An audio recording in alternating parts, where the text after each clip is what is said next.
Herzlich willkommen zu unserem heutigen Webinar Procurement mit der EBRD. Sie kennen vielleicht alle den Slogan der Außenwirtschaft, Austria ist überall. Analog dazu könnten wir heute sagen, Europe is everywhere. Denn die Europäische Bank für Wiederaufbau und Entwicklung ist längst nicht mehr nur in Europa tätig. Ihr Aktionsradius reicht bis nach Zentralasien und Afrika und sie unterstützt die Entwicklung des Privatsektors genau dort, wo spannende Projekte umgesetzt werden. Daher spielt sie auch in der Global Gateway-Strategie der Europäischen Union, mit der 300 Milliarden Euro mobilisiert werden sollen, eine Schlüsselrolle. Mein Name ist Michael Zimmermann, ich bin Themenmanager für Exportfinanzierung und internationales Projektgeschäft in der Außenwirtschaft Austria. Meine Aufgabe ist es, österreichische Unternehmen mit Entwicklungsbanken zu vernetzen und beim internationalen Projektgeschäft zu unterstützen. Und ich freue mich ganz besonders, dass wir heute so viel Interesse für unser Webinar mit der EBRD bekommen haben. Bevor wir in den Inhalt des heutigen Webinars einsteigen, erlauben Sie mir einige Bemerkungen zum Ablauf. Wir werden das heutige Webinar für Sie aufzeichnen und auch auf unserem YouTube-Kanal im Anschluss zur Verfügung stellen und Ihnen auch die Folien der Vortragenden natürlich gerne zukommen lassen. Sie haben während des Webinars die Möglichkeit, Fragen zu stellen. Bitte nutzen Sie dafür die Chat-Funktion. Sie haben auf der rechten Seite ein Control-Panel, über das Sie Ihre Fragen einbringen können. Wir werden all die Fragen, die an die Vortragenden kommen, sammeln und im Anschluss an die Vorträge einbringen. Sollten wir eine Frage nicht sofort beantworten können, kommen wir gerne auf Sie per E-Mail zurück. Bevor ich an unseren Wirtschaftsdelegierten in London, Christian Kesberg, übergebe, möchte ich mich bei unseren EBRD-Experten ganz herzlich für Ihre Mitwirkung bedanken. Vielen Dank, dass Sie sich die Zeit nehmen und den österreichischen Unternehmen heute Rede und Antwort stehen. Lieber Christian, ich darf dich bitten, deine Kamera und Mikrofon einzuschalten und übergebe nach London. Herzlichen Dank, danke für die Vorstellung. Guten Morgen aus der britischen Metropole. Wenn Sie sich fragen, die Antwort ist ja, Boris Johnson ist immer noch Premierminister. Wie lang wird sich zeigen? Mein Name ist Christian Kesberg, ich leite seit 6 schrecklichen Jahren das Außenwirtschaftszentrum in London. Diese Jahre haben uns mit dem Brexit-Hürdenlauf und dem Pandemie-Krisenmanagement eher ungewollte Arbeitsschwerpunkte in einem sonst extrem spannenden Markt beschert, aber das interessiert Sie heute nicht. Ich habe die Anmeldeliste vorher durchgesehen, viele Unternehmen, die ich aus meiner Zeit in New York kenne, wo ich mit dem Washington-Büro stark in das internationale Projektgeschäft involviert war. Was Sie interessiert heute ist eben dieses Geschäft, Projekte, von denen ich immer geglaubt habe, dass sie vielfach im toten Winkel der unternehmerischen Aufmerksamkeit stattfinden. Das sind die von der Weltbankgruppe und von den regionalen Entwicklungsbanken wie der EBRD finanzierte Projekte in Schwellenländern, in Entwicklungsländern, in vielen Ländern. Viele Länder haben sozusagen promoviert bereits zu einer neuen Gruppe nah am Industrieland. Projekte, bei denen die Projektentwicklung von den Banken gesteuert und die Ausschreibungen überwacht werden. Sie sind schwierig, sie sind komplex, einfach ist anders. Sie haben 2 Kunden in den meisten dieser Konstellationen, aber Sie haben auf der anderen Seite bei diesen Projektgeschäften kein Ausfallsrisiko und sehr, sehr oft eine Tür in einem Fuß in einem schwierigen und sonst schwer zugänglichen Markt. Mit der Außenwirtschaft und Ihrem Netzwerk haben Sie auch jemanden, der dabei helfen kann, und damit meine ich jetzt nicht nur unsere Experten wie meinen Freund Michael Zimmermann, sondern auch die Fachleute in den Büros in Washington, in Manila, in Casablanca, in London, hier weniger Berührungspunkte, weil die EBRD eben anders funktioniert. Aber vornehmlich in den Büros, in den Zielländern, in den Ländern, in denen die Projekte abgewickelt werden, wo unsere WDs das tun, was wir am besten können, Kontakte herstellen, Informationen bereitstellen, Partnerschaften anknüpfen. Ich habe gestern mit meinem Freund Clemens Machal in Almaty telefoniert, der sehr viel EBRD-Geschäft hat, und er hat gesagt, das ist ein nicht unwesentlicher Bestandteil dessen, was er tut sich in diesem Szenario. Er hat gesagt, es gibt exzellente Kontakte zu den EBRD-Büros in den jeweiligen Staaten, die ja von ihm betreut werden. Es gibt gute Kontakte teilweise zu den regionalen Büros. Dort sitzen auch unter Umständen Österreicher, dort sitzen Sektorspezialisten, mit denen man sich einmal grundsätzlich über Möglichkeiten unterhalten kann. Und ich lade Sie ein, diese Möglichkeiten zu nutzen. Ich habe immer zum Schluss eine abschließende Erklärung. Ich werde oft von Schülergruppen, die vielfach nach Großbritannien kommen, was macht denn eigentlich sein Außenwirtschaftscenter? Die sagt alles. Alles, was mit der Geschäftstätigkeit eines österreichischen Unternehmens in einem Zielmarkt zusammenhängt. Wir können nicht alles. Aber verantwortlich und zuständig fühlen wir uns einmal grundsätzlich für alles. Und deswegen ist es immer eine gute Idee, uns zu fragen, uns in Anspruch zu nehmen. Ich habe in meiner mittlerweile mehr als 30-jährigen Laufbahn viel mehr E-Mails bekommen, wo drinnen stand, schön, wir wussten nicht, dass Sie uns bei dem auch helfen konnten, als ich E-Mails schreiben musste, wo drinnen stand, das geht über unsere Möglichkeiten hinaus. Nützen Sie die Möglichkeiten, die die Wirtschaftskammer, die Außenwirtschaftsorganisation der Wirtschaftskammer für Sie bereitstellt, und damit, mit diesem Call to Action, wünsche ich Ihnen ein tolles Webinar heute. Zurück zu dir, Michael. Danke, Christian. Wie du schon angesprochen hast, spielt die EBRD für Österreich eine besondere Rolle aus zwei Gründen. Österreichische Unternehmen sind sehr aktiv bei Ausschreibungen der EBRD. Das sieht man vor allem an der Anzahl der Projekte, wo österreichische Firmen sich bewerben. Aber Österreich als Land, als Mitgliedsland der Bank ist auch besonders engagiert bei diversen Trust Funds, und Österreich hält auch einen relativ hohen Kapitalanteil vergleichsweise mit anderen Entwicklungsbanken. Das heißt, Österreich hat hier einen guten Ruf, und das wollen wir natürlich nutzen, um uns einzubringen.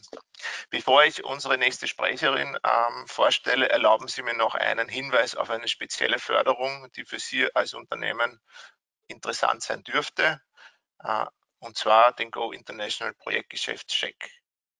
Mit dieser Förderung wollen wir Ihnen den Einstieg in Projekte mit Entwicklungsbanken wie der EBRD erleichtern. Sie können hier bis zu 50% Kofinanzierung für Kosten, die Ihnen mit der Teilnahme an solchen Projekten entstehen, sich fördern lassen. Das beginnt bei der Ausbildung von Mitarbeitern, wenn Sie spezielle Seminare besuchen. Seminare, die vielleicht nicht wie das heutige kostenlos sind, sondern einen Schritt noch weitergehen. Aber auch, wenn Sie spezielle Expertise sich ins Unternehmen holen im Bereich Proposal Writing, Datenrecherche oder auch die Teilnahme an spezifischen Veranstaltungen. Die Antragstellung für diesen Projektgeschäftscheck können Sie sehr rasch und unbürokratisch online über gointernational.at machen. Wenn Sie dazu Fragen haben, meine Kollegin Adele Tschechal steht Ihnen da gerne zur Verfügung. Jetzt aber zu unserer ersten Sprecherin im EBRD-Headquarter in London.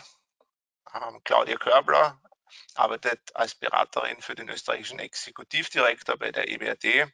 Sie war davor bei der Weltbank und bei den Vereinten Nationen unter anderem als Wissensmanagerin tätig. Und ich darf dich, liebe Claudia, bitten, deine Kamera und Mikrofon jetzt aufzudrehen. We will now switch to English and to the EBRD. Dear Claudia, the screen is yours. Ja, herzlichen Dank, Michael, und herzlichen Dank auch, Herr Käsberg, und an Sie, alle Teilnehmerinnen und Teilnehmer, dass Sie heute Interesse an diesem Webinar zeigen und Interesse daran zeigen, was die EBRD macht. I would love to switch to English now as well, and I also would like to extend a warm welcome to the organizers of this webinars, to you, the participants, and to my esteemed colleagues from the Federal Ministry of Finance of the Republic of Austria who are on the line as well. To give you a bit of an intro of who I am, we're going to discuss today the EBRD in Austria. So what we do, who we are, and how to invest. I will start off the webinar to give you a brief overview of the history of the EBRD, then dive into what the shareholder engagement of the board of directors of the EBRD looks like, what the Austrian constituency office consists of, and afterwards I will dive in briefly on where the EBRD invests in, what you can expect from our annual business volume, also unser jährliches Geschäftsvolumen, what our private sector engagement looks like, and what are Austria and the EBRD at a glance, and what are some of Austria's thematic priority areas that we invest in the EBRD. Now let's start off briefly about the history of the EBRD. I know Michael has mentioned it briefly already, but the EBRD was created in April of 1991 to foster the transition towards open market-oriented economies with the goal and the aim to support private sector engagement and entrepreneurial initiative. Since then, the bank that we like to call the EBRD, based in London, has invested in more than 160 billion euros into projects, and this is more than 6,000 projects over 3 continents. As the EBRD was created in a post-Cold War era, it was created with the mandate to help and support democracies in Central and Eastern Europe to reform the banking sectors, to help the privatization that included legalization and private sector reforms, and more so also create proper legal frameworks.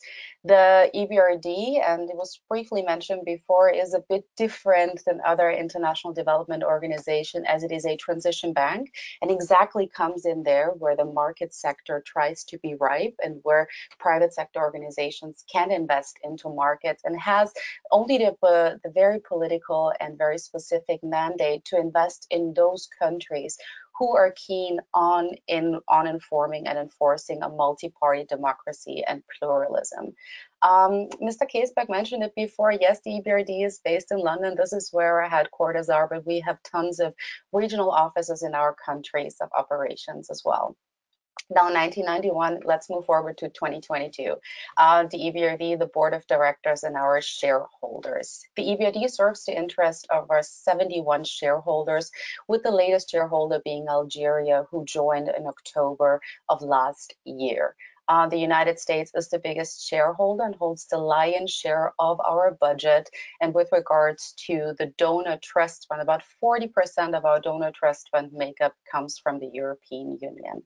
Austria holds about 2.28% of the capital share, and as Christian has mentioned, Christian and Michael have mentioned beautifully before, we are 6-country constituency. So we serve the countries of Austria, Israel, Kazakhstan, Bosnia-Herzegovina, Malta, and Cyprus. And our office consists of the Austrian executive director, an Israeli alternate director, myself being the Austrian advisor, and a support staff. So this is a round overview of what we do and who we are in a nutshell. Now I'd like to move forward to, maybe for some of you who have already worked with the EBRD and have gone through our annual procurement reports or annual reports, who are able to see acronyms you're not 100% familiar with. Let me shed some light on that. So the ABI, what is our ABI? Our total annual banking investment, our ABI, Geschäftsvolumen in German, reached a record-breaking 10.4 billion euros in 2021. We invest in 38 economies and 38 regions spread over 3 continents, and in 2021 Turkey was the biggest country of operations with 1.8 billion. What about the GET share, the green economy transition approach? At the annual meeting of the Board of Governors in 2021, our governors, Austria including, decided that the bank's volume of about 50% of investments needs to be green by 2025. And by the end of 2022, we need to align all of our project to the Paris alignment, which was established under the UNFCCC. So now leaping this back over to how well we have done in 2021, the green economy investments constituted of about 5.4 billion, and already in 2021 recorded a 51% of total green financing. So that means we have partially already reached a goal that we have set out to do for 2025. The private sector share of our annual investments rose in 2021 to 76%. So where do we invest in? We invest in 38 economies over 3 continents. And as mentioned before, Turkey has been our biggest country of operations. And with the quick notion of what Michael has described, yes, there are talks of a incremental expansion to sub-Saharan Africa and Iraq as well, which will be discussed in our annual meetings in Morocco, which are going to take place in May of this year. The reason why I'm pointing out on where we invest and where I would like to shed light on what has the EBRD done great in correlation with other international development organizations as well is how we supported economies, in particular in Eastern and Central Europe during the economic crisis that the global pandemic of COVID has caused as well.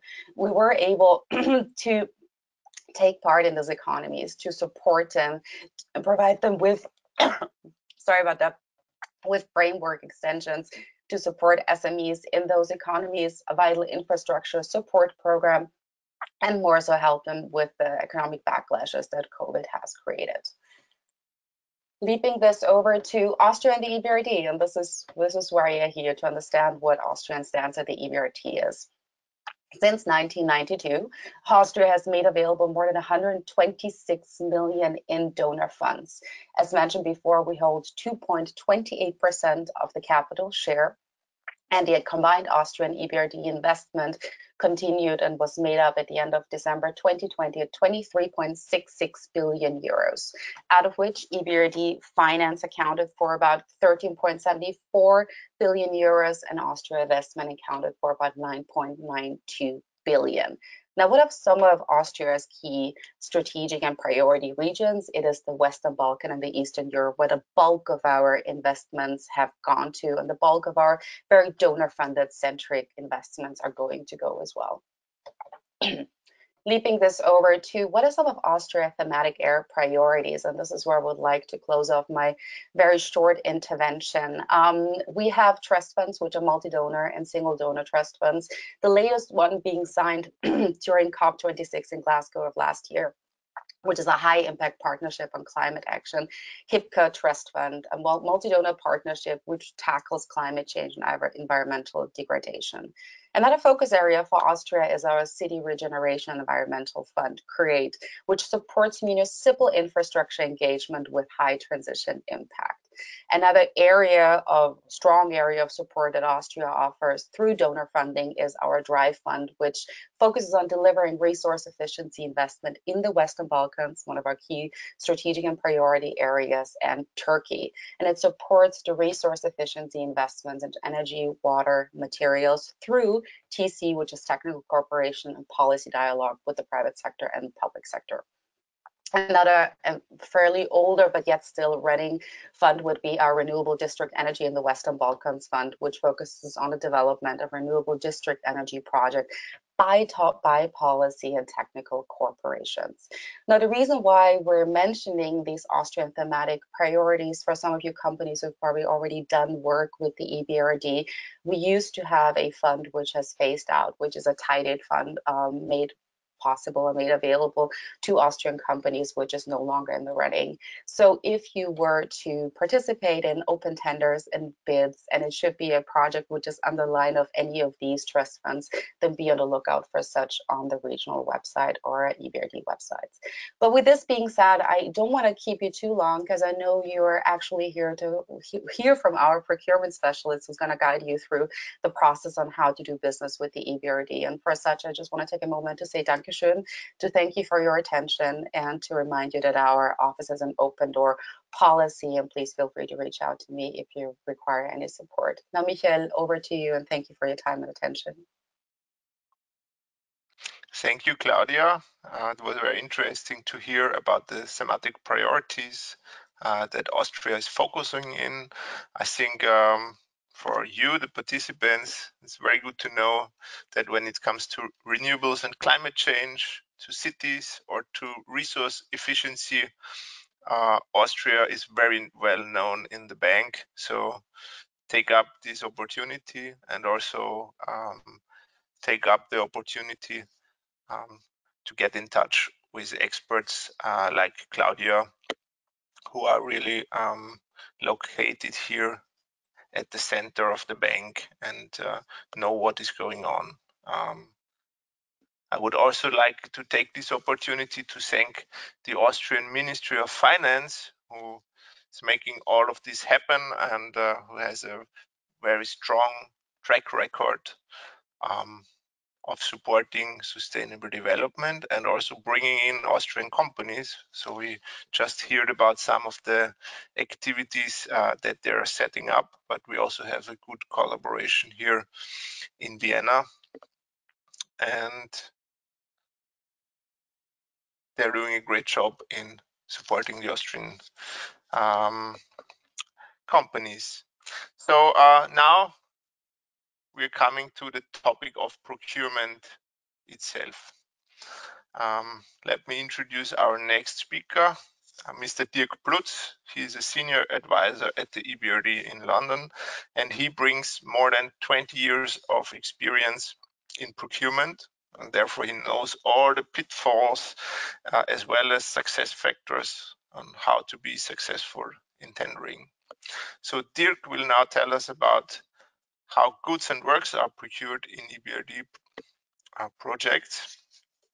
And I'm very happy that he's going to share his knowledge with us today. Please, Dirk, the screen is yours. Ja, vielen herzlichen Dank, Michael. Zunächst mal einen wunderschönen guten Morgen aus London an alle Teilnehmerinnen und Teilnehmer in Österreich und anderswo womöglich. Auch ich werde jetzt gleich auf Englisch übergehen, um allen die Möglichkeit, die hier als Referenten und als Teilnehmer teilnehmen, dann auch die Möglichkeit zu geben, zu verstehen, was ich hier sage, oder zumindest ich versuche es mal. Okay, so into English, and thanks very much. I also want to say that it's a great honor and pleasure to be here today and to have the opportunity to tell you a little bit about business opportunities at the EBRD. My name is Dirk Plutz, as Michael already rightly said, and I have been working with on the topic of procurement with the EBRD for a long time and in various roles. So I hope I can use this opportunity to share some of that experience with you here today. Just to give you a little more background, we have split this into two presentations. One is from me, which you're going to hear in a minute, and the other one is by Johan Bert. My presentation will focus on procurement undertaken by EBRD's clients. So goods, works and services, but also consultancy services that are acquired and procured by our clients. So they're usually the ones that receive loans from EBRD. Johan will later focus more on everything to do with the procurement of consultancy services. And so I will limit myself to very basic points regarding this section. Right, so let's dive into my slides here. So it's very good that Claudia Körbler already set the scene quite well in terms of what the EBRD does, the background and everything. And Claudia focused mainly on the investment side of what the EBRD does and Austria's role in all that. I will now focus more on what opportunities there are for contractors, suppliers, and to a limited extent consultants. And it's always good, I think, to look at the map and see where we actually are. What is our universe, the EBRD universe? Well, now it stretches from all the way up in the north in Estonia down to Egypt, and in the west from Morocco to Mongolia in the east. So it's actually quite a large universe that covers quite important regions of our planet. You can also see that we are organized in a way that has a regional focus, but of course sector focus is still one of the most important points. Nevertheless, as Claudia already said, we have offices in all these countries of operations, at least one in each country, often more than that. And I also encourage you to make use of that expertise and knowledge that is available in these countries. So the portfolio that we're talking about that would be interesting for yourselves to have a look at. I don't know whether you can see the mouse I'm moving, probably you can. Let's have a look at the sector area first. So we're talking about sustainable infrastructure. This basically is half the portfolio in terms of where opportunities are for yourselves. When I say half the opportunities, it basically means this is mainly a public sector area. And this is very important because only the public sector area is actually subject to official international open tendering. So if you're interested in sustainable infrastructure in the public sector, then you're definitely in the right place here to listen to what I have to say. Nevertheless, there are quite a lot of opportunities for companies that are interested in the private sector, where you may basically talk about the industry, commerce, and agribusiness area of our portfolio.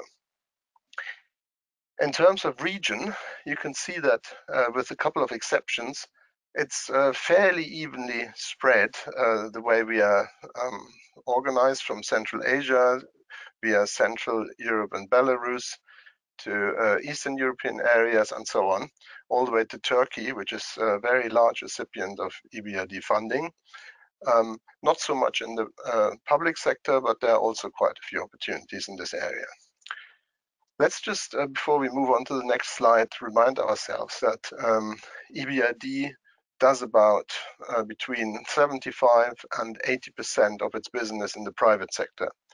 So what we're mainly talking about today are the 20 to 25% in the public sector that is being tendered internationally, openly, and you have access to quite easily. And I will later show you how you get that kind of access. So what's it all based on? EBRD has, of course, its own procurement policies and rules.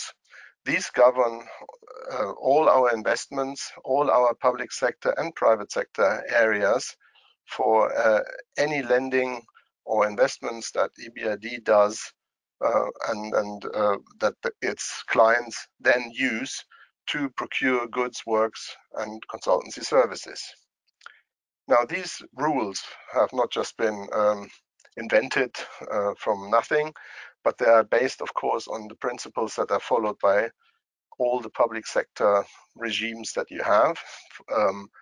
It's in terms of key principles the same, more or less, as with the World Bank or other regional development banks, and also the EU procurement principles, which are, of course, in our case, economy, efficiency, non-discrimination, transparency, and accountability. And it's very important to also know that even if you're not a shareholder or a company from a non-shareholder country, then you can participate, because EBRD is truly open to every company on the planet, as long as they're not debarred for prohibited practices such as fraud and corruption and UN sanctions. So that's quite an important factor. Not that it matters so much for Austrian companies, because as a shareholder, you are definitely also included in being able to use these opportunities. So when we look at 2021 figures, I think we should note that public sector contracting stood at roughly 2.4 billion euros. So that's quite a large chunk for companies to tap into, to submit tenders, and to then hopefully be successful in being awarded a contract. Predominantly, we're talking about works contracts, but when I say this is basically just in terms of volume, not in terms of numbers necessarily. And especially if you're a consulting company, you will later learn from Johan that there are many opportunities where you can take part, and the volume, at least for consultancies, is also quite substantial. What's quite an interesting figure is as well that cross-border tendering stands at 26%, so a quarter of all procurement activities in the public sector attract companies from a country that is not the one where the project is. So this also shows that it's quite open, truly open, and that foreign companies, if we may call them that, also have opportunity to be successful in winning a tender.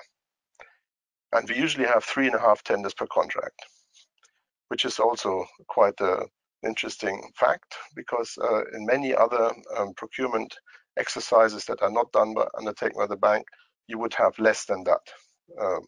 For example, in the European Union, I think it stands at quite a bit less than that. So just one side remark, these procurement policies and rules are of course available on our website. And it's also interesting to know that we are currently revising them, making them a bit leaner, more efficient, and hopefully even a bit easier to apply in the future, as they already are. So where are these business opportunities for the consultants, suppliers, and contractors who are interested in the public sector and business of EBRD? Now, if we look at the top, EBRD is of course a financier. What do we finance? We finance consultancy services for project preparation. Very often these are supported by donor funds. Again, this is something that Johan will talk about. The same with lender supervisor. EBRD needs them as well to help them implement or rather monitor projects. We provide the financing for the investment project. And again, there are then consultancy services required by our clients, which would be interesting for you to take part in. And our public sector client will then, of course, procure goods and works for the project implementation side of things. So where do you go? A very important starting point here is, of course, the EBRD's website, ebrd.com. And here there's a section within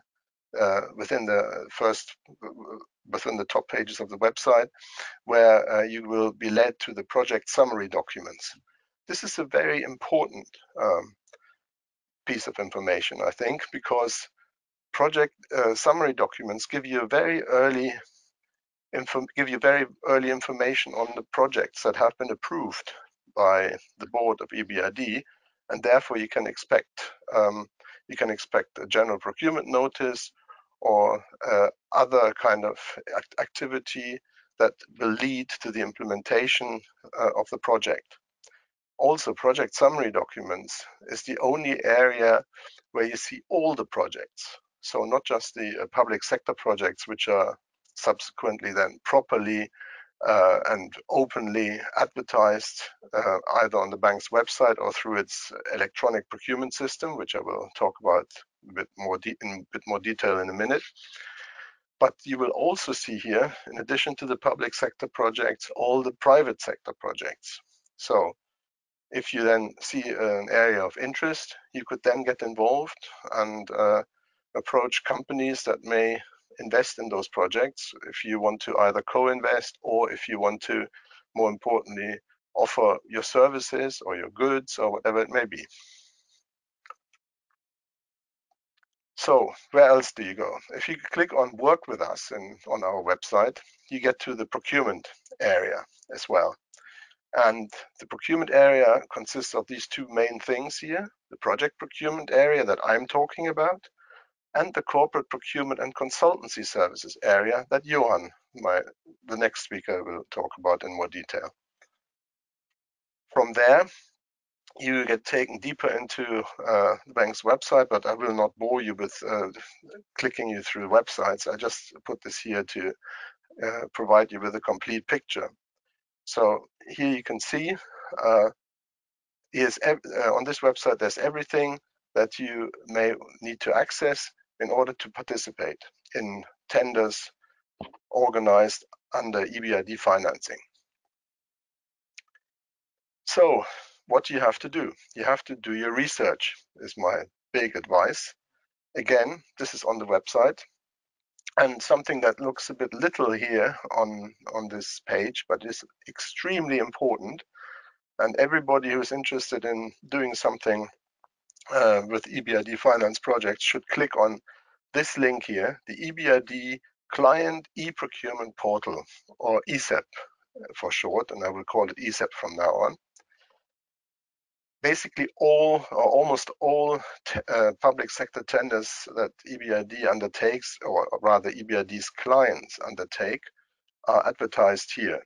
This is distinct from services that are procured by EBRD itself, for example, most consultancy services. And Johan, again, will tell you more about that later.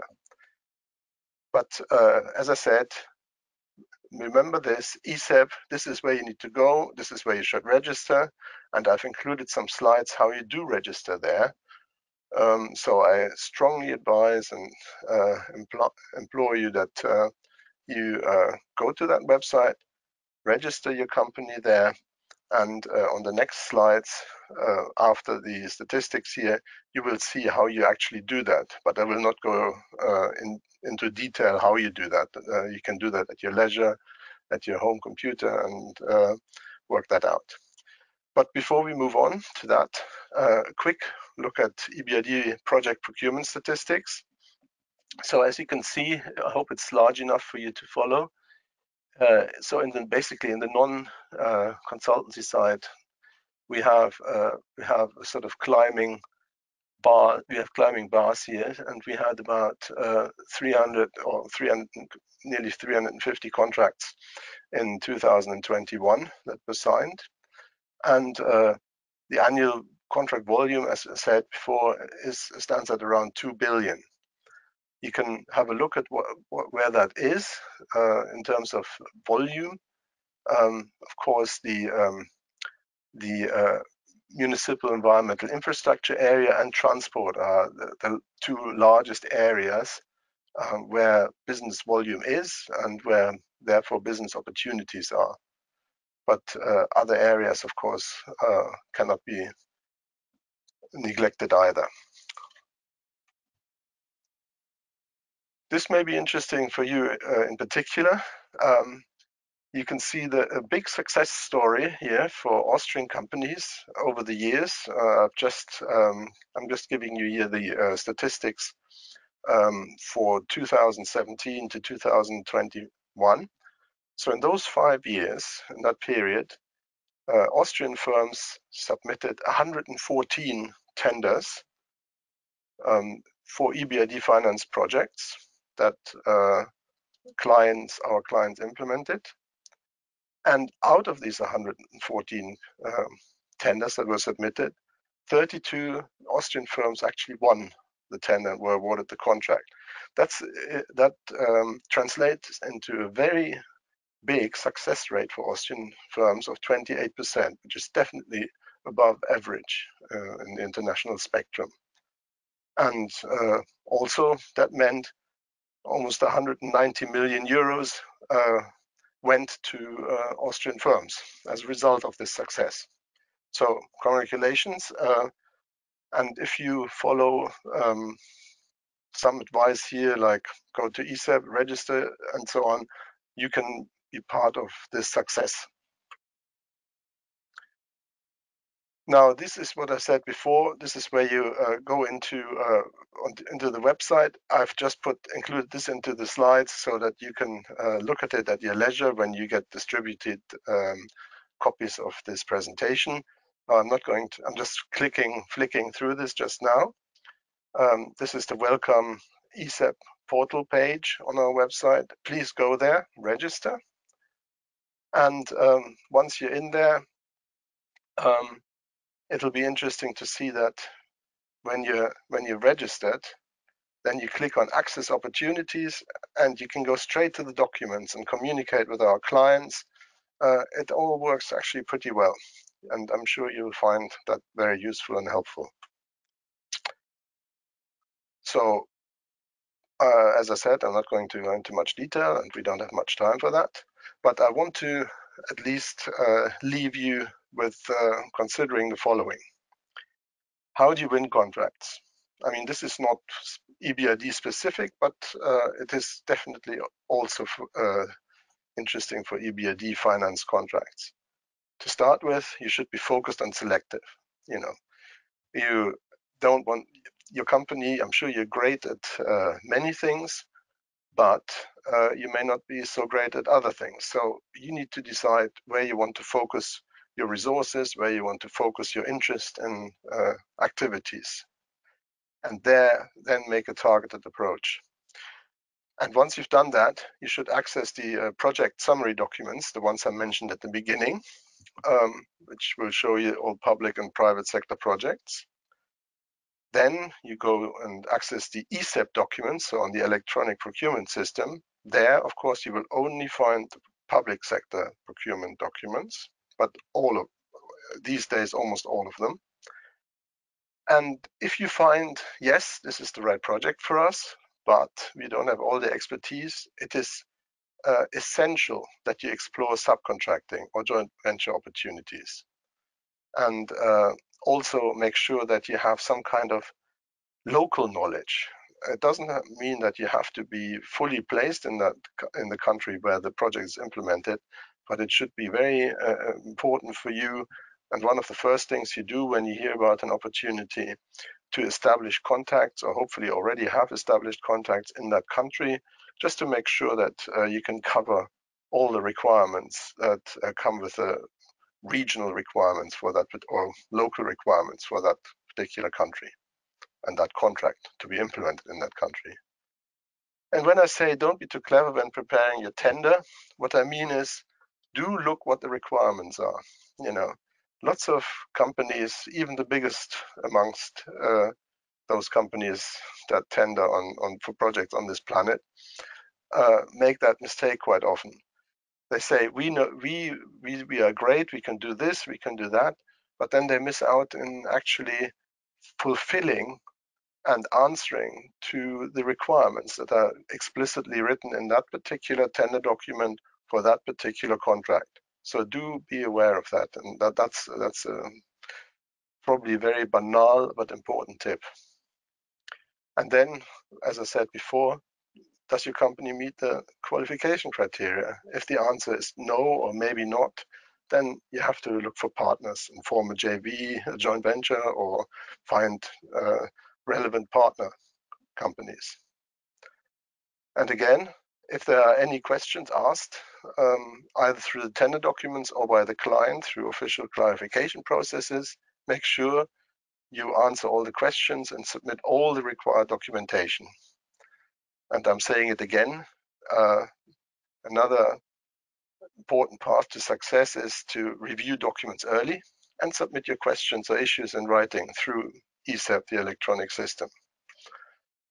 So, and definitely do not attempt to influence the tender evaluation process, because then it's very likely that you will be disqualified, because the evaluation process is confidential, but you will of course be told the outcome of the evaluation.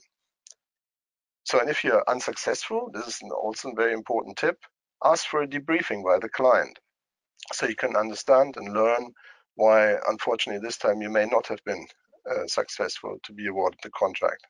This could just be the price, or it could be a misunderstanding that you weren't aware of. And if you're still unhappy about all of this, you can submit procurement complaints or requests for bank procurement review to the bank, to EBRD. And we have an established process, and we take these very seriously if they are submitted. So I think a little bit over time, so therefore I'm going to leave it at that. And I'm very happy, of course, to answer questions. And if you want to drop me a line, if you have further queries and whatever, then please send an email to me, and I will try and either answer it myself or guide you to the right person who may answer it. And with that, back to Michael Zimmermann. Thank you very much for your attention.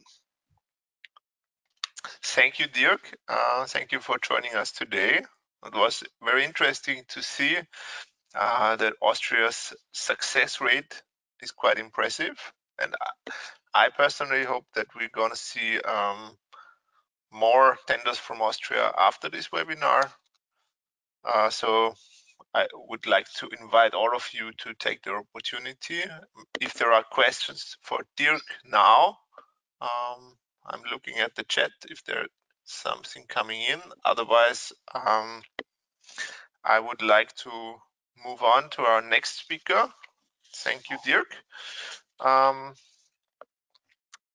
next contribution, as you know, is dedicated to the procurement of consulting and engineering services. So I'm very happy to introduce Johan Bert.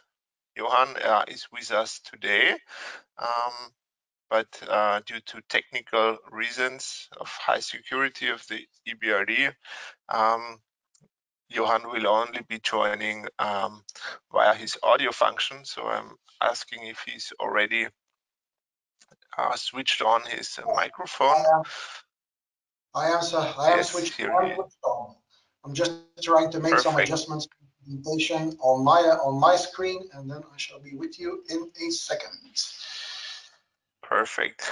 Johan brings more than 15 years of EBRD procurement experience, so he's also kind of veteran, and I'm very happy that we have him with us today to explain you how, as an engineering or consulting company, you can join EBRD projects. Johan, the screen is yours. All right. Thank you very much. Because my colleague Dirk Plutz has gone over time, I'm going to try to make up for it. So I'm actually putting myself on a timer here. My slide pack has 34 slides. I'm not going to go through all of them because the last ones are more about the details of registering in our system, and the slides will be distributed after the event, so you can look at those at your leisure. So. Consultancy procurement at the EBRD, Dirk already hinted at it. There are two arms to it. One is the client contracted arm, which is run by PPAD. One is the bank contracted arm, which is run by the department that I am currently in, POT. I have worked both in POT and in PPAD, and then in the combined units which went before. So in terms of acronyms, when I say POT and CPP, we are talking about Procurement Operations Delivery Department, which handles bank contracted consultancy, and the CPP is the policy that governs that, the corporate procurement policy. When I'm talking about PPAD, Procurement Policy and Advisory Department, they work under the PPNR, the procurement policies and rules. So two departments, two sets of rules, and also two different systems. They might be different, but they're also sort of the same. CPP and PPNR are very much aligned when it comes to the principles of consultancy contract procurement. But keep in mind the differences. Under the CPP, EBRD manages the funds, EBRD selects the consultants, EBRD contracts the consultants. Under the PPR, EBRD manages the funds, whether they're grant or loans. The client selects, the client contracts, but EBRD reviews at the important steps of the process. In terms of our selection methods, our primary competitive selection method is single stage open competitive, which usually involves both technical and financial proposals. And there is a generalization of electronic procurement, there is ESEP, and there is SMART. ESEP is an acronym, as Dirk has explained. We shall refer to it as ESEP. SMART is apparently also an acronym, but I don't know what it stands for. Even though it's my system, I'm just going to refer to it as SMART. Just a clear idea to visualize how things work. If we are following the CPP route with where the EBRD is contracting the consultant, EBRD enters into a consultancy contract with a consultant sends invoices to the EBRD, EBRD makes payments to the consultants.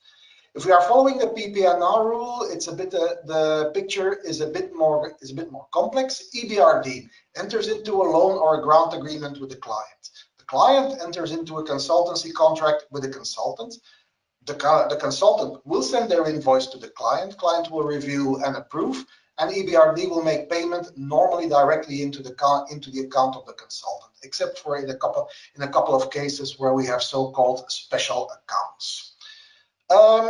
Dirk has already exposed what the principles are of the PPNR, so I'm not going to repeat it. I will focus on the principles principles of EBRD's corporate procurement, which are in the CPP, and which you will see is pretty much aligned with the PPNR principles. So first of all, we are committed to transparent, fair, and open procurement practices, non-discrimination, value for money to efficient, effective, and economic use of resources, sustainability, quality of results, contractual protection, and also especially the timely supply of the goods or the completion of the works, services, or consultancy services. I'm adding the last bit because POT is not just responsible for consultancy services, it is also responsible for goods, works, and services for the use of the bank as an organization, in which it's no different from a corporate procurement unit or a corporate procurement department for any other big organization. What is our spend? I'm giving averages here, and I'll go a bit into the outliers which were caused by the last couple of years. Normally, annual spend on project-related consultancy, which is what most of you are here for, is somewhere between 135 and 145 million euros, of which 90% of the value is donor funded. About 10% is funded from the EBRD's own resources. When it comes to corporate goods, work services, and corporate consultancy services, normally it's about 60 to 90 million pounds, so British pounds, and these are 100% funded from EBRD's resources. You can look at our annual reports if you want more details, and especially if you look at the 2020 report, which is the most recent one online, and if you will look at the forthcoming 2021 report, which is probably going to drop on the website second half of 2022, you will see some big outliers. On the project consultancy, in 2020 and 2021, we did less. 2020, we did about 110 million instead of 135 million, whereas I expect goods, works, and services for 2021 to be in the region of 200 million British pounds. Quick explanation, 2020, we're all aware that this is the year that COVID hit the global economy. A lot of consultancy works involves international travel. In addition, a number of EBRD projects were put on hold on account of COVID, so that explains the drop in consultancy spending by EBRD. I do not expect this drop to be systemic and long-lasting. It will take some time to recover, but I expect that we will get back to normal levels. If you look at the corporate spend, this year, in 2021, will probably be in the vicinity of 200 million pounds. That is essentially because in the end of this year, the EBRD is moving to a new headquarters, and most of the additional spend goes to the fitting out of the new headquarters. That is an outlier, and that level of corporate spending is not going to be sustained on the long term. Once this project, and I do wish to emphasize, it's a once-in-a-generation project, we hope, because we've rented a new place for 20 years, this is unlikely to reoccur. In terms of eligibility, our eligibility criteria are very similar to the ones under the PPNR. Firms and individuals from all countries, regardless of whether the home country is a member of the bank, are eligible. We seek to limit conditions for contract award to any that are necessary, essential to ensure that our supplier has the legal, financial, commercial, and technical capability to fulfill the contract in question. Now, in terms of exclusion, an individual or a firm shall be included if it's been declared ineligible pursuant to the bank's enforcement policies and procedures. In other words, if the bank, after a thorough investigation, has been able to determine that a supplier has engaged in fraud, corruption, or similar acts in relation to an EBRD finance project, they can be declared ineligible either for a set period of time or for a lifetime, or if a firm has a conflict of interest or an unfair competitive advantage. In addition, potential clause for exclusion, UN sanctions under Chapter 4 of the UN Charter. Now, conflict of interest in general, we're looking at affiliation with a beneficiary of the services or bank staff. We're looking at conflicts with other assignments. We're looking at pre-existing business relationships with EBRD, which may cause a conflict, not all pre-existing business relationships causes, and conflicting activities. So,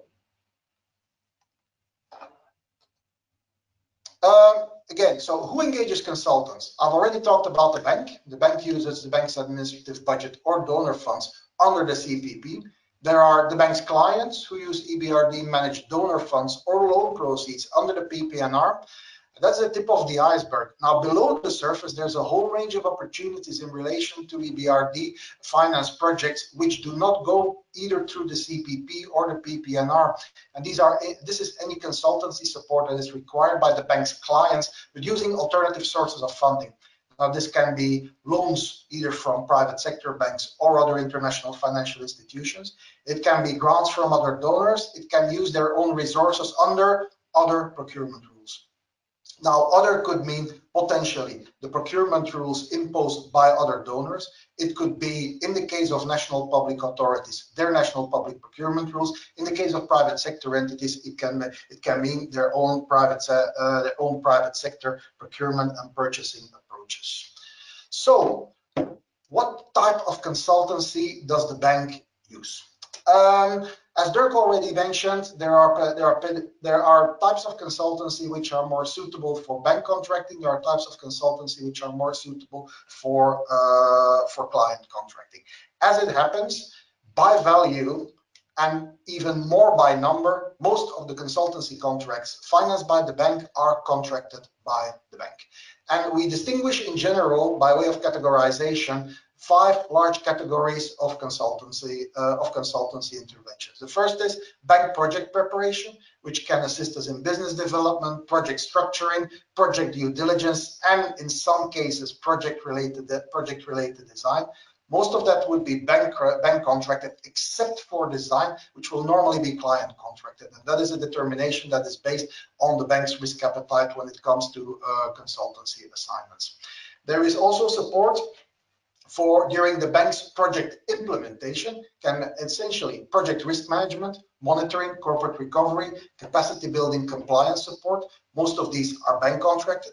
On the client contracted side, this is where most of the client contracted consultancy happens. This can be project implementation support, which is a notion with variable scope. This can range from simple assistance with the bank's procurement rules, and it can go all the way up to a full FIDIC engineering role.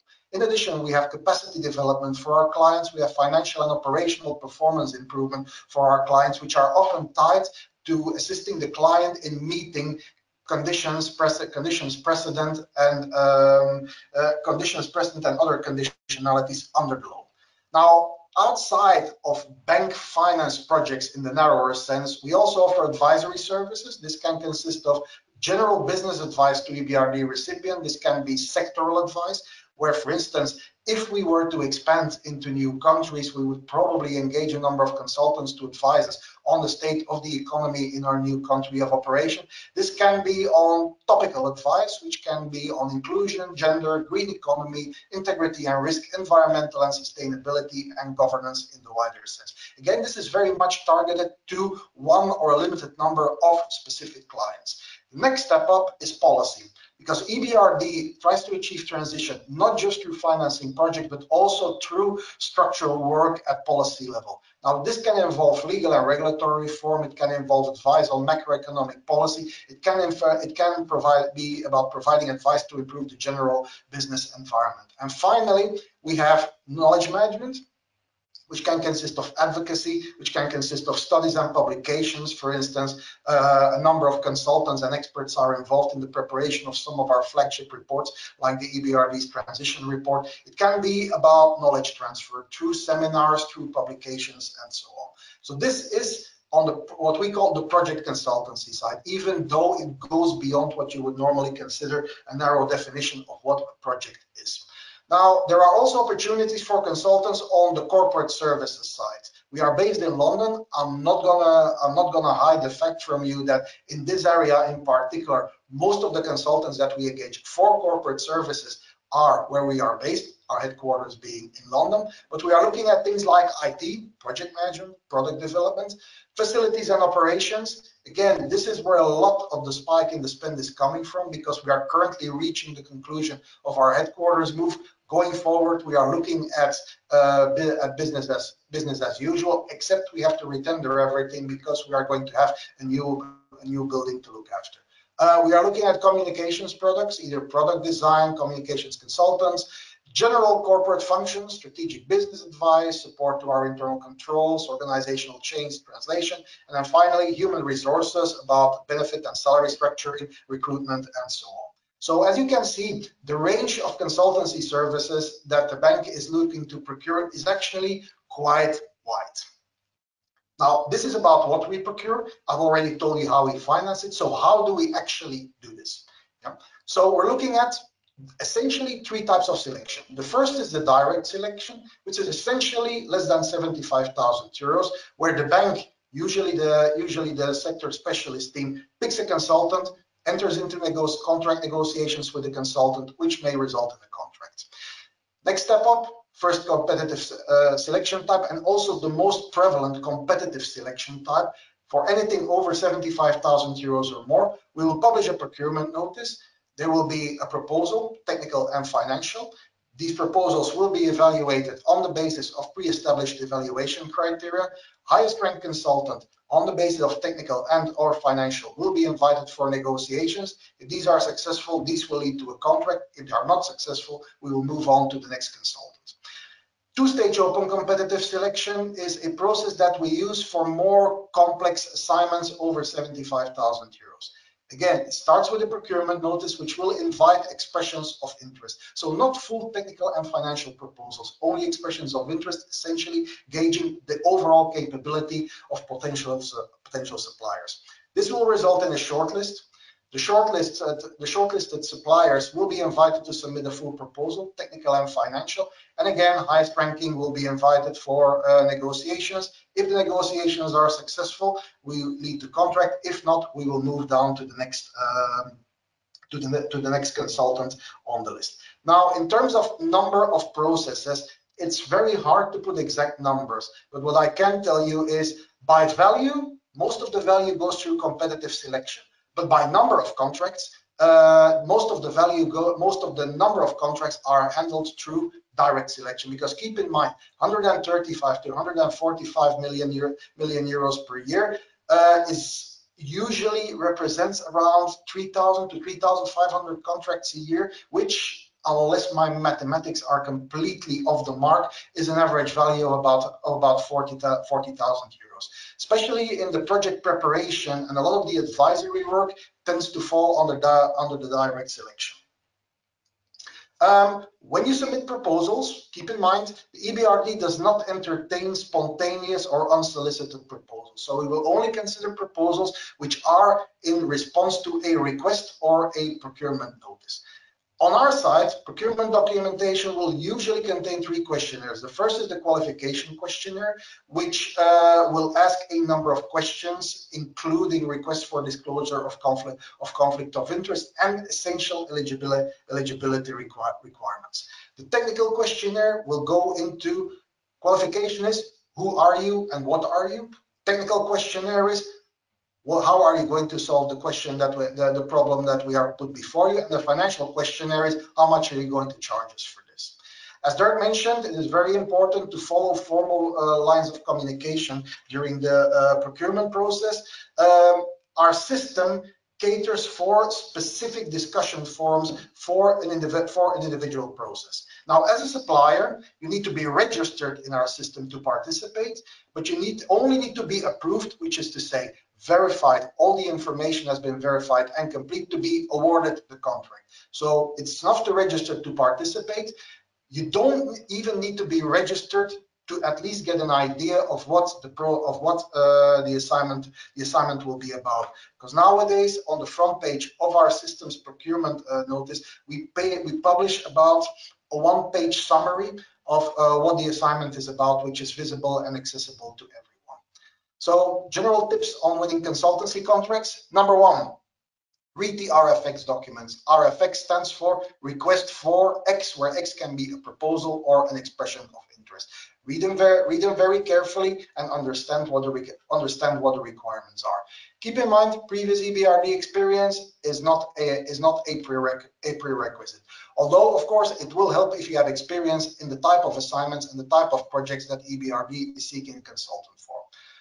Do your research, and by doing your research, that means a bit more upfront outside of any particular procurement process, where you can look at our website, you can look at our country strategies, you can look at our annual reports to give you an idea of the kind of activities that EBRD is into, the kind of activities that will get consultancy support, and this will give you an idea whether some of our requirements are in the areas that you work from. Think carefully about from where you might bid.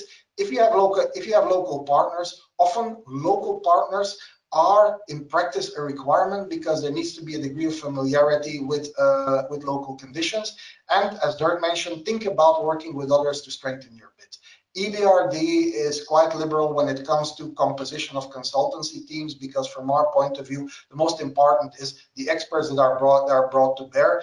The corporate structures matter less. It can matter in some cases because it can have an impact on the quality of delivery of service. But go to joint ventures, go to associations, go to work with local counterparts if necessary. We are quite open-minded about these things. So how can you find the opportunities? Again, it starts from our website, except instead of clicking on project procurement, you will click on corporate procurement and consultancy services, which will lead you to a link, view current goods, works, service and consultancy services on the EBRD's GEP by Smart website.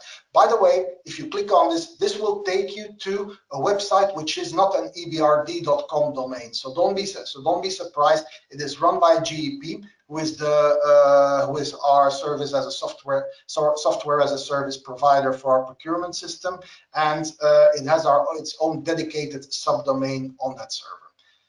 I will now quickly run you through the first steps of the registration. There are slides in the pack which contain a bit more details, but I will let you examine those at your leisure. So how can you register? Well, you can be invited by email. It's possible that the team is targeting a consultant who's not yet registered. We can send an email for register, or you can simply self-register. I've included the links in this pack. You can click on it, and this will take you to the primary registration form. Anyone who's ever bought anything online should be quite familiar with how this works out. Username, user email, user password, use a mobile number, get your legal company name, your address.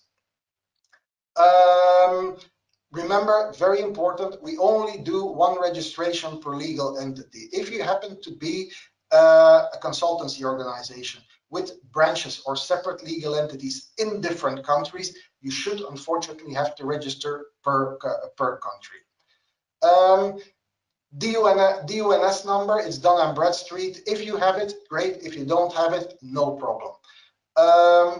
Very important, you need to include a primary contact information. The primary contact is going to be the person who will be the first one who is going to be contacted by the system. It's not the only person. Once you are fully registered, you can add as many secondary contacts as you want, and you can even switch out your primary contacts. But this is only the first step in the registration. So it is very important that that person is aware and ready to receive emails from the system inviting them for further registration. You can already enter a secondary contact, but again, as I mentioned, the primary contact is the one that's going to be invited. You will be, of course, invited to click and agree to the GEP terms and conditions and privacy policy, which I should warn everybody, they're not up for negotiations. I have had some occasional consultants ask me, well, we want to make changes to the GEP terms and conditions and the privacy policy, and the answer to that is no, that's not going to happen, because they're not EBRD's terms and conditions for the use of the website. They are GEP's, and GEP is not going to negotiate their terms and conditions any more than Apple or Amazon are going to. Registration for the next step. You will then receive an activation email with a link to Smart to further complete your profile. If you click on that link again, you will be taken to a Smart to a GEP domain, where you can use the password, the username that you created, and the password to log in and basically come to your workspace, start filling out your profile even further.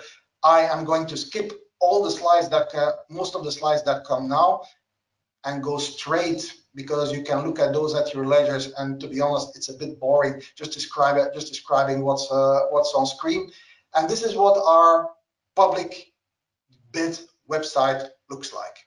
Yeah, as you can see, there's the logo of the EBRD, there's your login, there's your registration, and then you have the active events, which are the procurement notices, which are currently ongoing. And finally, I'm closing off with my contact details. And yes, I am aware I've gone over time, but I have not gone as much over time as Dirk Plutz has. So I still consider that a win.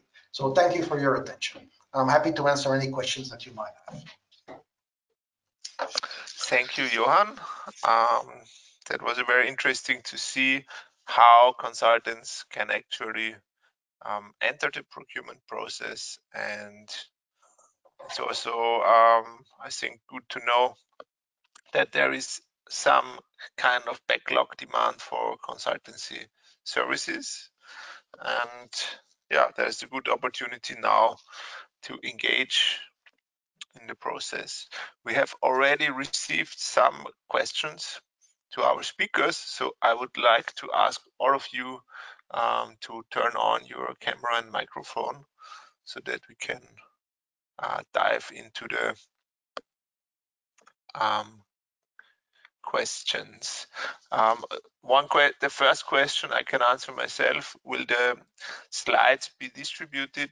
Yes, you will receive an email where you can download all the slides that we provided. First, I would like to start with Claudia. It's a very general questions on the EBRD headquarters. So the question was, why is EBRD now moving into a new headquarters in London and not back on the European continent when UK left the European Union after Brexit? I'm sure you can explain us this very quickly, Claudia. Yeah, What's the reason? That's a fantastic and very logical question, and it has a very logical response to it as well. The lease of our current on One Exchange Square offices is running out, and as the Queen has invited back in 1991 the EBRD HQ to be in London, it continues and remains to be there. Why Canary Wharf? It makes sense because it is the center for financial institution and for banks as well, and with the lease running out, this is the reason why we're moving over there. So anyone who is in London can come and visit us at our new Canary Wharf offices as well. Thank you, Claudia. Question to Dirk and Johan, I think equally, but maybe Dirk, you want to pick up on it. The question is concerning joint ventures. So when you talked about joint ventures, was it only concerning newly founded companies, or was it also concerning open consortia to meet the criteria? What did you mean when you talked about joint ventures? Mm-hmm. Very good and important question, and I think Johan has also alluded to that for consultants, but it equally applies to contractors and suppliers. So EBRD is quite open in its standard tender documents or standard procurement documents to the kind of association in the broadest sense. So it could be a formal joint venture in terms of a newly formed company, of course, but it could also be what I think was referred to as open consortium. So it could be a consortium. The main point here is that there is some legal commitment from all the consortium partners to team up for that particular tender. That is very important, and it has to be determined who is the lead party of that consortium. But once that is established, then experience from the consortium partners, not just the lead, can also be taken into account when it comes to the evaluation of the tenders in terms of experience and background and so on and so forth.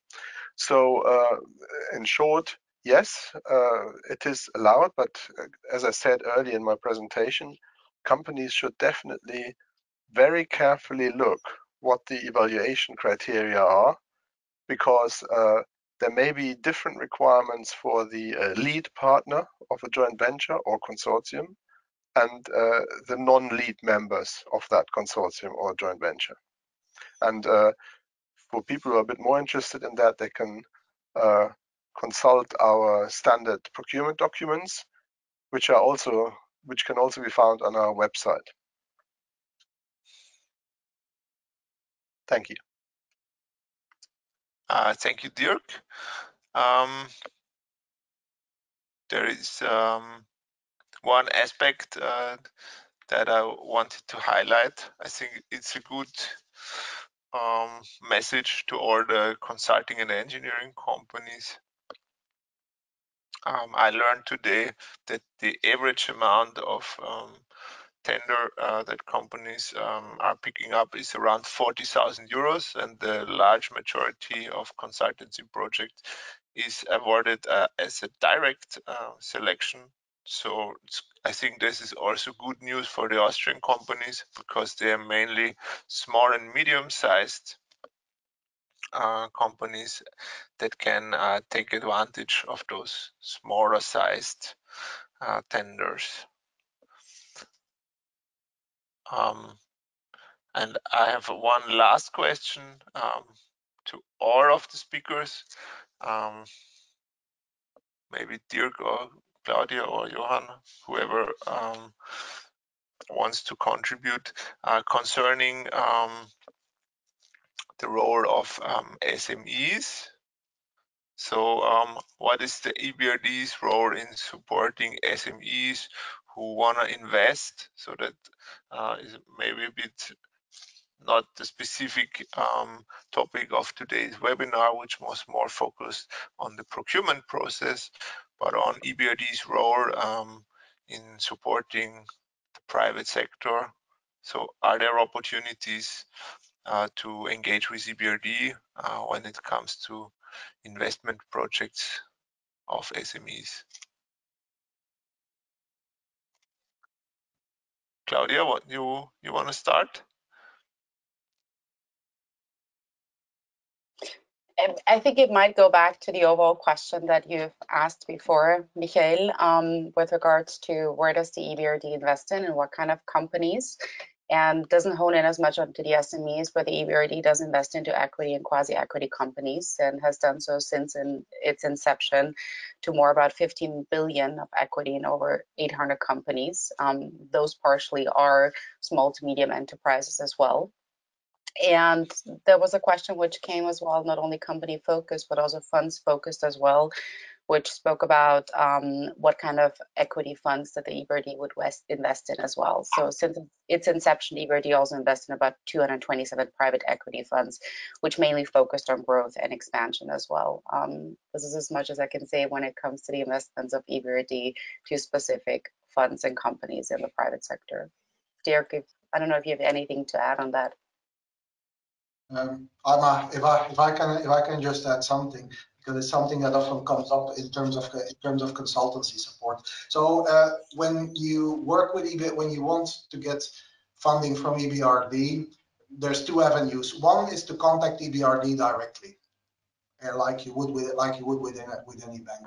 And to be blunt, it's not very cheap to deal with EBRD, which is one of the reasons why we have so much donor-funded support, especially on the side of due diligence for companies who fit the criteria that EBRD would want to work in, but who cannot afford the cost of the due diligence. Which even for a small investment, if you count everything up, legal, technical, environmental, and so on, can easily run into a couple of hundred thousands of euros. But EBRD reaches out to the smaller segments of the market, which can be SMEs, or even in certain cases, micro companies through financial intermediaries. So aside from making direct loans or direct equity investments into companies, EBRD also has a range of financing frameworks, which basically means that rather than go directly to a company in a country, we issue credit lines to participating financial institutions, local banks, to be used for certain conditions, which can be to support, in some cases, this is to support SMEs directly. In other cases, it might be for other specific purposes like green investments. So in essence, a local company, a local SME can work with a local bank to a large extent on that local bank's condition, but the financing to the local bank is provided by EBRD. It comes with a number of conditions in most cases. But I just would like to emphasize that most of our financing frameworks, which involves local participating banks, usually come with a big consultancy assignment for that particular credit line to support both the participating banks and any potential sublenders. So in terms of EBRD providing funding to the SMEs, the most common and the easiest avenue for SMEs is probably work through one of our participating banks, which participates in a financing framework provided by EBRD. Thank you, Johan. I think that was a very important aspect and exactly what the question was intended to. So due diligence is a very important thing for all financial institutions. And to my knowledge, there are also some special project preparation funds available. From our side, I mentioned the Go International funding opportunity for Austrian companies. It's not so large, but it's very unbureaucratic and easily available. So you can use that also if you are planning an investment project and there are some additional costs in setting up due diligence, for example, when it comes to environmental and social aspects. So that Projektgeschäft check can also be used to support this kind of expenses. But if you do research, there are probably also several specific project preparation facilities available, not necessarily from EBRD, but also from other donors. There are quite a number of questions coming in. I will pick the last two that I see. So one was concerning type of projects that are financed, specifically airport projects. And the question was whether EBRD is taking up equity or only debt on airport projects. I don't know if any of the speakers is active in that field and can answer that question. I will add the second question. Maybe Claudia can answer that, I'm sure. If there will be an annual meeting, I guess the question is also if there will be an in-person annual meeting. So I think, yeah, Claudia, you're the right one to answer that one. Yeah, and on the first question, if you cannot answer right away, we will get back via email. Yeah, absolutely. I know there was just the latest project, airport project, which was done, was in Almaty in Kazakhstan itself. What does participation equity, quasi-equity, or debt look like? I'm happy to get back to you and email on that. And with regards to will it take place in person or not, this is still to be decided until the end of March, because who knows what this global pandemic will offer us to do. But the resolution is that up until the end of March, we will know if it will be in a in-person format in Morocco and Marrakesh, if it will be in a hybrid format or in a fully virtual format. Thank you, Claudia. I think we're coming to the end of today's webinar. It was a great pleasure for me, and I would like to express a big thanks to all our speakers from the EBRD for taking their time and sharing their knowledge with you. You, as Austrian companies, you have the opportunity to connect with other companies who are interested in projects with IFIs. So we offer you a community on LinkedIn. It's called Austria at IFI. So please use this opportunity. There are also some of the Austrians working at development banks that you can find on that platform. And in addition to that, we have set up the financing for impact community, where you can also get in touch with other companies. Of course, as promised, you will receive the access links to all the slides, as well as to the just mentioned communities in the follow-up. So thank you all for joining, and goodbye.